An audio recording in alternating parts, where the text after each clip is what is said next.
భారత్లో ప్రతిరోజు చాలామంది గుండె సంబంధిత వ్యాధులతో మరణిస్తున్నారు. ఈ సంఖ్య తగ్గడానికి బదులు రోజురోజుకు పెరుగుతోంది. ముఖ్యంగా చలికాలంలో ఈ గణాంకాలు గణనీయంగా పెరుగుతాయని రిపోర్ట్స్ చెప్తున్నాయి. ప్రధానంగా కొలెస్ట్రాల్ స్థాయిలు పెరగడం వల్ల హార్ట్ ప్రాబ్లమ్స్ ఎక్కువగా వస్తాయి.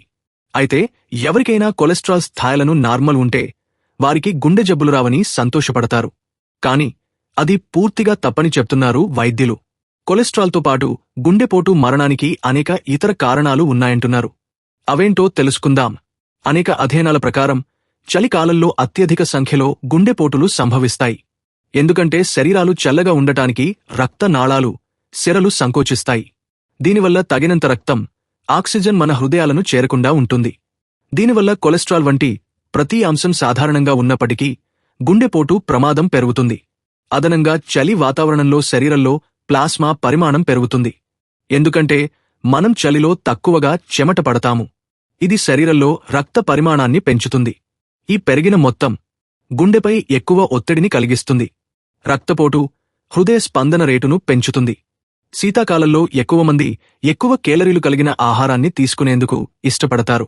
వేడివేడిగా డీప్ ఫ్రై చేసిన ఈవినింగ్ స్నాక్స్ తింటారు.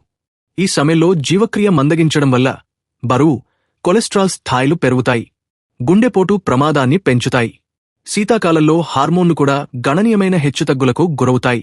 రక్తం గడ్డకట్టడానికి దారితీస్తాయి. ఈ గడ్డ మన గుండె సిరలో చిక్కుకుంటే ఆ అడ్డంకి గుండెపోటుకు దారితీస్తుంది. ఇప్పటికే అధిక రక్తపోటు వంటి సమస్యలతో బాధపడుతున్న వ్యక్తులు శీతాకాలంలో అదనపు జాగ్రత్త వహించాలి. అలాంటివారు ఉప్పు తక్కువ ఉన్న ఆహారాన్ని తీసుకోవాలని సూచిస్తున్నారు. తీసుకున్న ఆహారం జీర్ణం కావడానికి ఎక్కువ పని చేయాలి. జీర్ణమవడానికి ఎక్కువ సమయం అవసరమయ్యే ఆహారాలకు దూరంగా ఉండాలి. వేయించిన ఆహారాలు తినకూడదు. నిద్ర కనీసం 7 నుంచి 8 గంటలు ఉండేలా చూసుకోవాలి. ఏవైనా లక్షణాలను గమనించినట్లయితే వాటిని విస్మరించవద్దు. వెంటనే వైద్యుడిని సంప్రదించండి. మీ శరీరాన్ని వెచ్చగా ఉంచుకోండి. వీలైనంత తక్కువగా బయటకు వెళ్ళండి. వీలైనంత వరకు వ్యాయామం చేయండి. దీనివల్ల శరీరంలో రక్త ప్రసరణ పెరిగి గుండెకు రక్త సరఫరా బాగుంటుంది. హెల్తీ ఫుడ్, ఫ్రెష్గా వండిన ఆహారం తీసుకుంటే మరీ మంచిదని చెప్తున్నారు. మీ అమూల్యమైన అభిప్రాయాలను కామెంట్ రూపంలో తెలియచేయండి. ఛానల్ను సబ్స్క్రైబ్ చేసి సహకరించండి.